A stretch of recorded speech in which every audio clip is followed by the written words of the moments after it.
नमस्कार. प्रजासत्ताक दिनाच्या तुम्हा सर्वांना मनपूर्वक शुभेच्छा. आज दिवसही महत्त्वाचा आहे, त्यामुळेच आजचं आपलं आनंदाचं पानही विशेष आहे. तेव्हा प्रजासत्ताक दिनाच्या दिवशी सादर होणाऱ्या आनंदाचं पान कार्यक्रमात तुम्हा सगळ्यांचं स्वागत आहे. मी भारती सहस्रबुद्धे. आज एका ग्रंथाविषयी नाही तर ज्याला अत्यंत महत्त्वाकांक्षी किंवा मोठं प्रोजेक्ट म्हणता येईल अशा एका महाग्रंथाविषयी चर्चा करणार आहोत. तितक्याच मोठ्या लेखक आणि भाषाशास्त्रज्ञाची, 780 भाषा शोधणारे, आदिवासींच्या प्रश्नांसाठी झोकून देऊन काम करणारे पद्मश्री डॉक्टर गणेश देवी यांच्याशी. गणेश देवी सरांचं भाषाविषयक योगदान खूप मोठं आहे. तितकंच मोठं आहे इंडियन्स नावाचं हे प्रोजेक्ट. हा ग्रंथ भारतीय उपखंडाचा गेल्या 12,000 वर्षांच्या इतिहासाचा अगदी शास्त्रशुद्ध पद्धतीनं संकलन करतो. खरं तर हा भारतीय उपखंडाच्या इतिहासाचा सगळ्यात मोठा संदर्भ ग्रंथ मानायला हवा. द इंडियन्स असं या ग्रंथाचं नाव आहे. अनेक सहस्रकांचा आपला समग्र इतिहास अशी याची खालची ओळ आहे. याचं संपादन गणेश देवी, टोनी जोसेफ आणि रवी कोरसेट्टर या तिघांनी मिळून केलं आहे. आणि अगदी नुकताच याचा मराठी अनुवाद प्रकाशित झाला आहे, जो शेखर साठे, प्रमोद मुजुमदार, नितीन जरंडीकर आणि ज्ञानदा आसोलकर यांनी एकत्र मिळून केला आहे. तर इंडियन्स या महाग्रंथाच्या निमित्ताने स्वतः डॉक्टर गणेश देवी सर आज आपल्या आनंदाचं पानमध्ये सहभागी झालेले आहेत. सर, खूप स्वागत आहे तुमचं आनंदाचं पानमध्ये. आणि अर्थात मी जसं मगाशी माझ्या निवेदनात म्हटलं की खूप उत्सुकता वाढली आहे.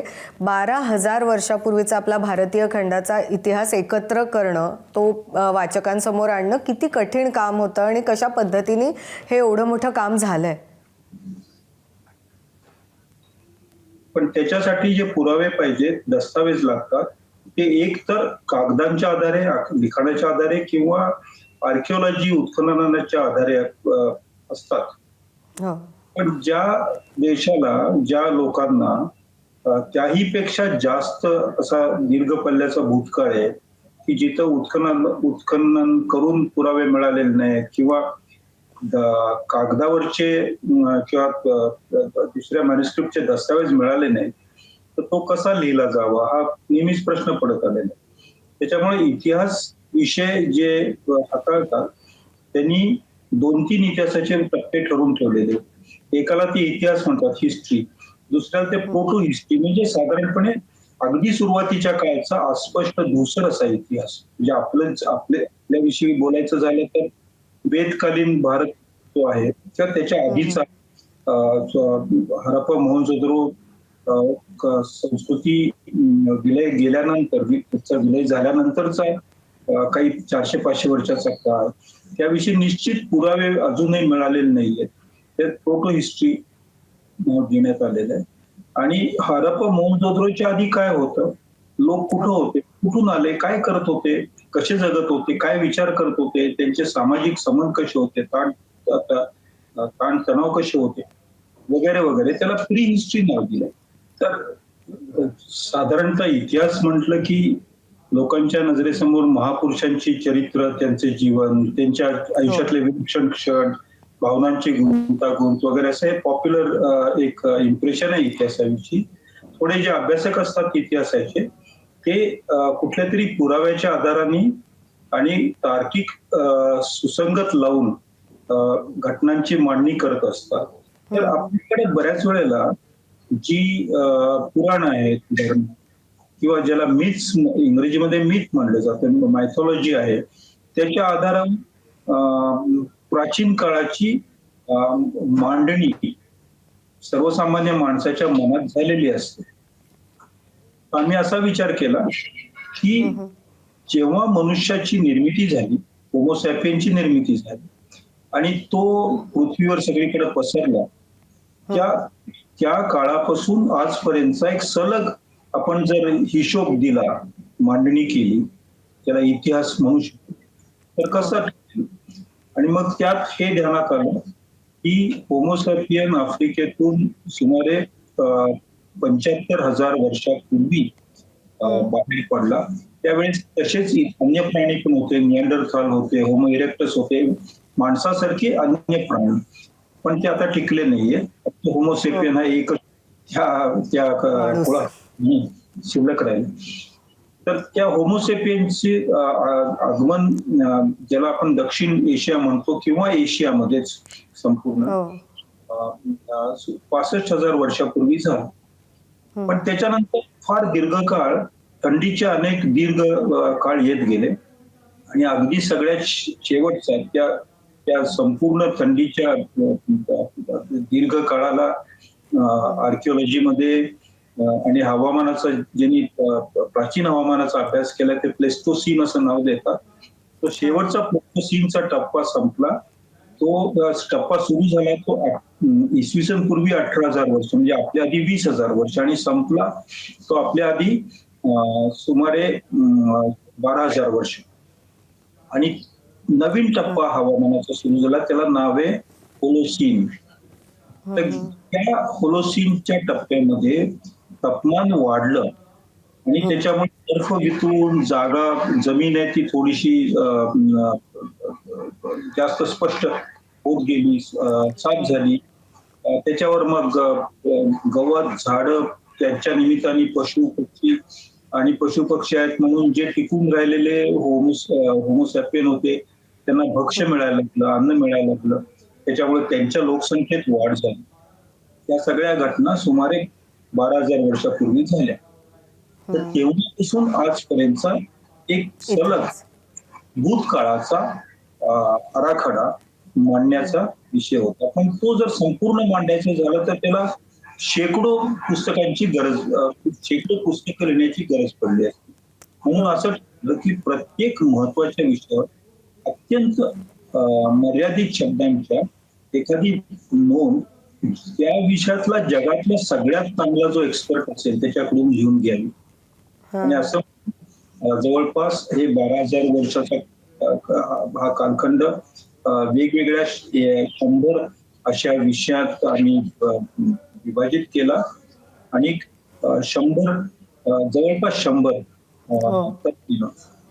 एकत्र केले आणि त्यांच्या विषयावर त्यांच्याकडून अत्यंत सुंदर आणि फार थोड्या शब्दात कमालीच्या बाहेर गंभीर आणि अर्थपूर्ण रीतीने लिखाण करून दिले.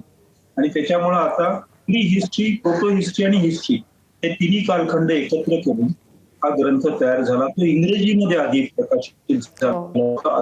प्रकाशननी the Indians histories of the civilisation या नावाने. पण त्याचा मराठीत अनुवाद व्हावा आणि अन्य भाषांच्या मध्ये कानडी, बंगाली असा विचार होता. त्यात मला सांगायला फार आनंद होतो कारण मी मराठी भाषिक आहे. सगळ्यात पहिला अनुवाद मराठीत झाला. तो विकास प्रकाशने पुण्याचा त्यांनी केला आणि त्या पुस्तकाला प्रचंड दाद मिळाली.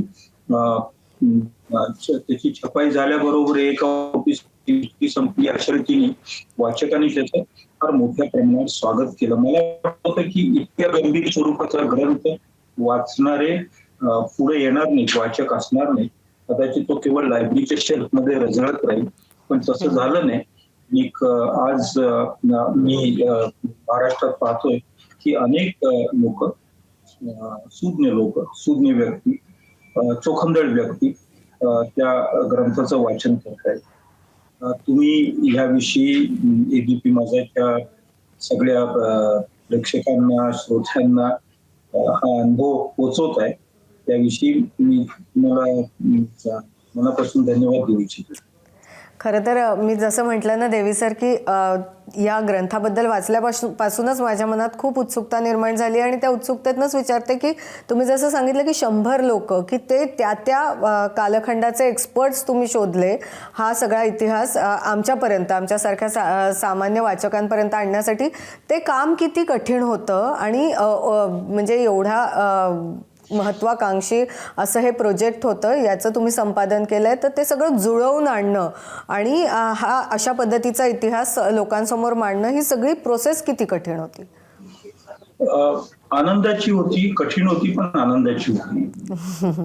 कारण सुमारे 5 ते 6 वर्ष पुस्तकं ढुंढाळण्यामध्ये, लायब्ररी ढुंढाळण्यामध्ये घालवायला लागली. शेकडो किंवा काही अनेक शेकडा पुस्तकं मला स्वतःला वाचायला लागली. काही अत्यंत दुर्मिळ पुस्तकं मिळवायला लागली.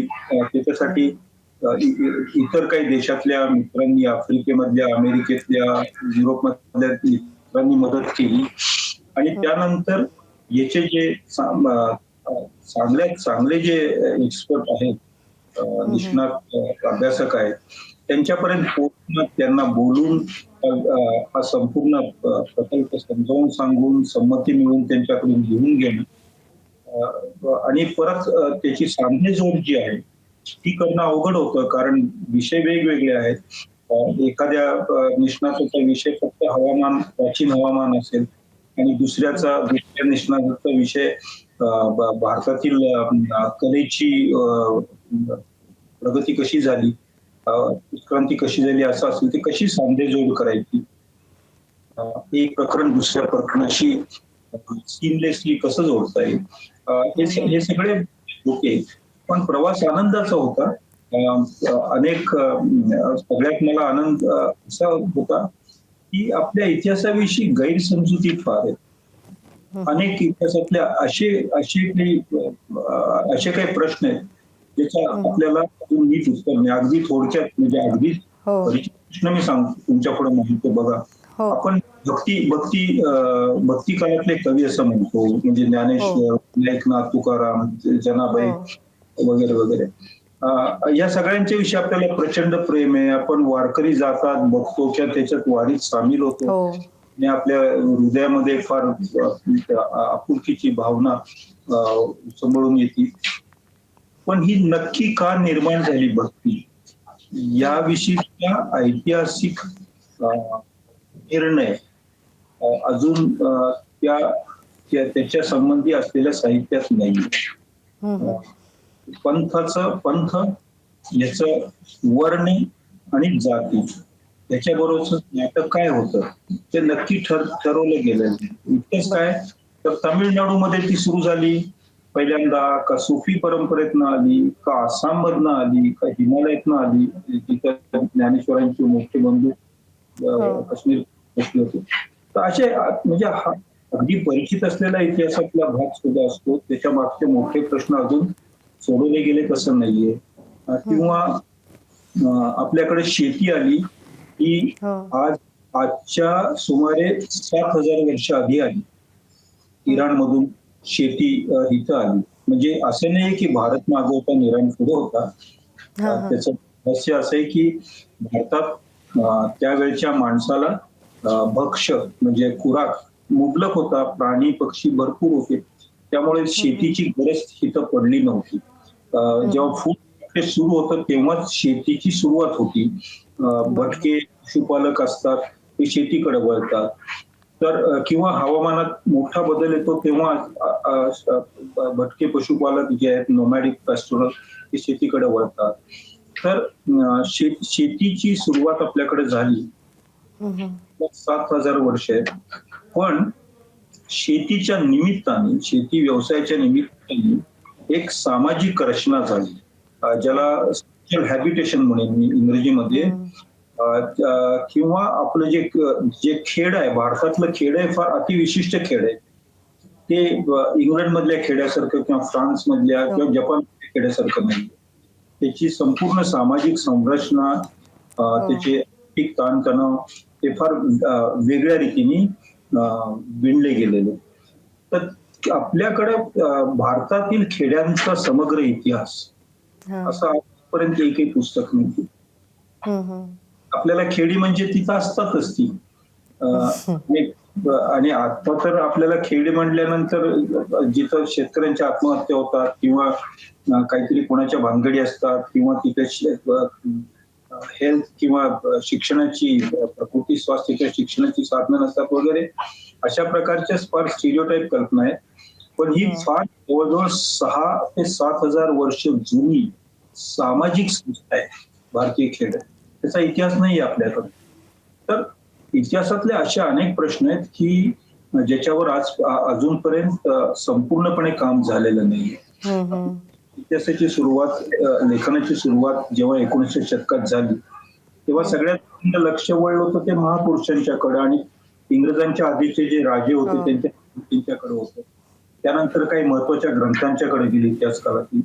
पण त्याच्या पलीकडं संपूर्ण समाजाचा समग्र इतिहास फारच एक विशिष्ट काळापुरता मर्यादित राहिला. म्हणजे कलोनियलिझमचा इतिहास पुष्कळ लिहिला गेला, हो. पण त्याच्या काळाचा इतिहास नीटपणे लिहिला गेला नाही. महाराष्ट्रात जर बघितलं तर प्राकृत संस्कृत येण्याआधी प्राकृत काळामध्ये महाराष्ट्रातल्या समाजाची स्थिती काय होती याविषयी आपल्याला फारसं माहिती नाही. जेवढी गरज आहे तेवढी माहिती नाहीये. त्याच्यामुळे मग आपण जाऊन जास्तीत जास्त आपण ज्ञानेश्वरांच्या पर्यंत जाऊन पोहोचतो. त्याच्या आधीच्या माणसाचं काय असं विचारलं तर आपल्याला शिलाहार कोण होता, कोण राजे, यादव कोण होते आपल्याला माहित नाही. म्हणून या पुस्तकाचं काम करताना मला फार आनंद वाटला की काहीतरी नवीन आणि सायंटिफिक एक शास्त्रशुद्ध रीतीने लिहिलेला इतिहास लोकांच्या हाती पोहोचवणं, त्याचा आनंद एक वेगळाच असतो. मनोरंजनासाठी लिहिलेला इतिहास आहे तो असतो, पण त्यातून सामाजिक स्वास्थ्यात भर पडत नाही.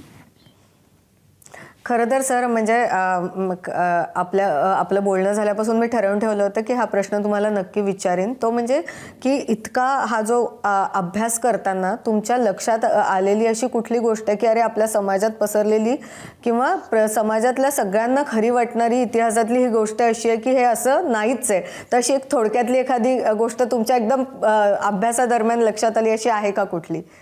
नाही ना, आपल्याला असं वाटतं की आधी वर्ण झाले नंतर जाती आल्या. हो, वर्णाश्रमातून जाती आल्या.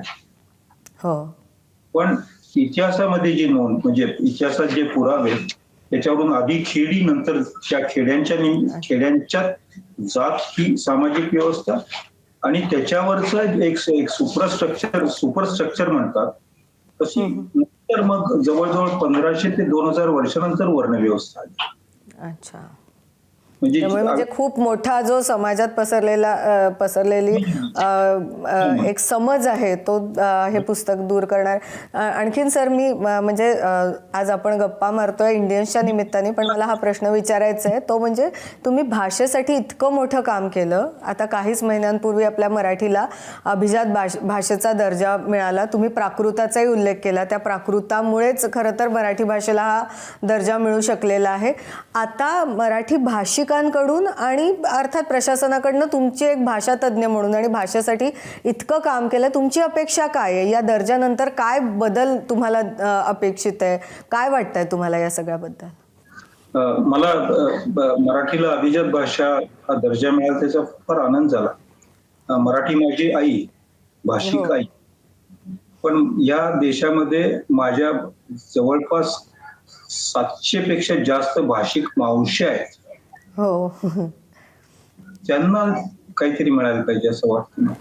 हो, आणि म्हणजे मी चुकत नसेल तर त्यांचा शोध घेण्यासाठी तुम्ही खूप मोठं काम केलंय, ज्या मावशांचा तुम्ही उल्लेख केला. आणि खरं तर ते सौंदर्य आहे आपलं.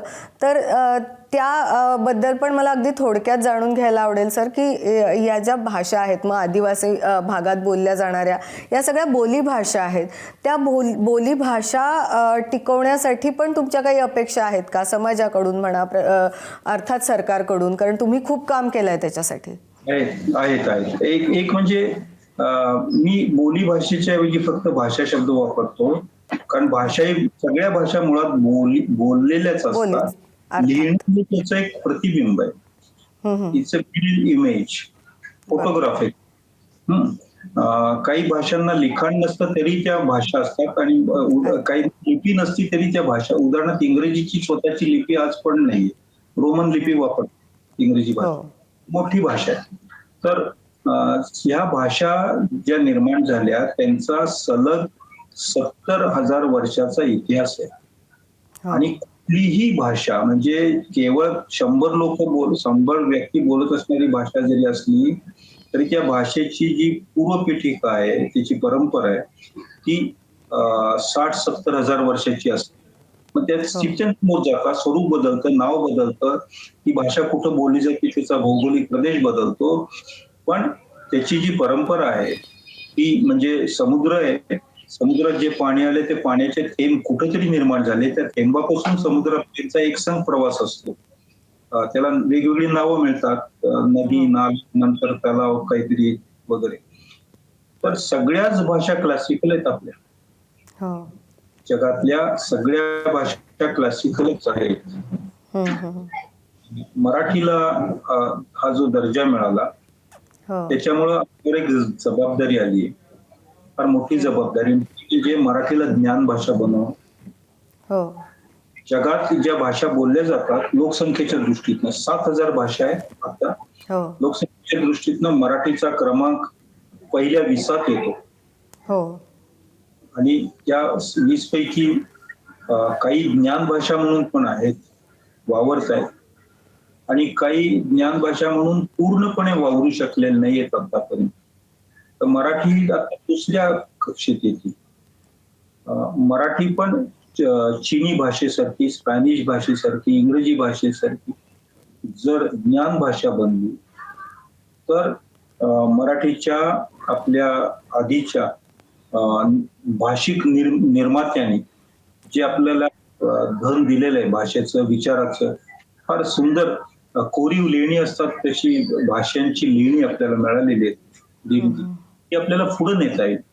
आणि जर मराठी ज्ञान भाषा नाही बनली तर हळूहळू लोक इतर ज्ञान भाषांच्याकडे वळतील. तुम्ही बघा आता किती जरी कायदे केले तरी मुलांना, आई बापांना वाटतं की मुलांनी इंग्रजी शाळेत शिकावं. अर्थात. हो. म्हणजे हा निर्णय चुकीचा आहे. पण त्याच्या मागची भावना जी असते की आई बाबांचं मुलावरचं प्रेम असतं, मुलीवरचं प्रेम असतं की आपल्या मुलीला किंवा मुलाला भविष्य काहीतरी चांगलं मिळू दे. ते प्रेम चुकीचं नाही. पण जेव्हा मराठी ज्ञान भाषा बनवू तेव्हा इतर भाषातले आई वडील सुद्धा म्हणतील की आमच्या मुला मुलींना मराठी भाषेत. त्याच्यामुळे ती बनवण्यासाठी कष्ट घ्यायला पाहिजे. केवळ भांडणं करून, हेवेदावे करून किंवा केवळ अभिलाषा किंवा ऍस्पिरेशन ठेवून भाषा ज्ञान भाषा बनत नाही. अनेक छोटे छोटे शेकडो प्रकारचे उपक्रम हातात घ्यायला लागतील. त्यातले काही टेक्नॉलॉजी असतील, काही शब्दांशी जोडलेले असतील, काही ज्ञान प्रकारांशी जोडलेले असतील, काही शैक्षणिक संस्थांशी जोडलेले असतील. एक कलेक्टिव्ह रिस्पॉन्सिबिलिटी. माझी आशा आहे की हे सगळं होईल.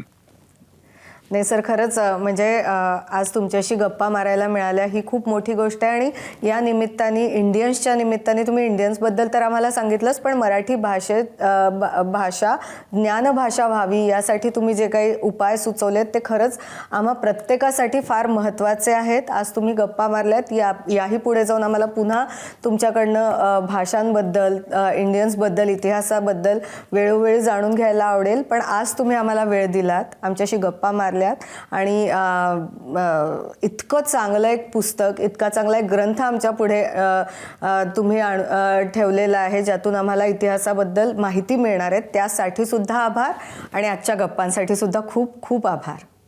धन्यवाद. मी जाता एवढंच सांगतो की भारताची जी संस्कृती, सिव्हिलायझेशन, ती खरोखर तर लिंग्विस्टिक सिव्हिलायझेशनच आहे. आपण भाषा आहेत म्हणून आपण भारत आहोत. धन्यवाद. Thank you sir, thank you. खूप महत्त्वाचं वाक्य होतं हे, आणि पुन्हा एकदा आभार. आजचा आपला हा आनंदाचा पानचा भाग खूप काही वेगळी माहिती देऊन गेला, आणि ज्या भारतात आपण राहतो त्याचा 12,500 वर्षाचा इतिहास जाणून घेण्याची उत्सुकता वाढवून गेला. पुढच्या भागातही नवीन पुस्तकांविषयी चर्चा होईलच. तोवर वाचत रहा. धन्यवाद.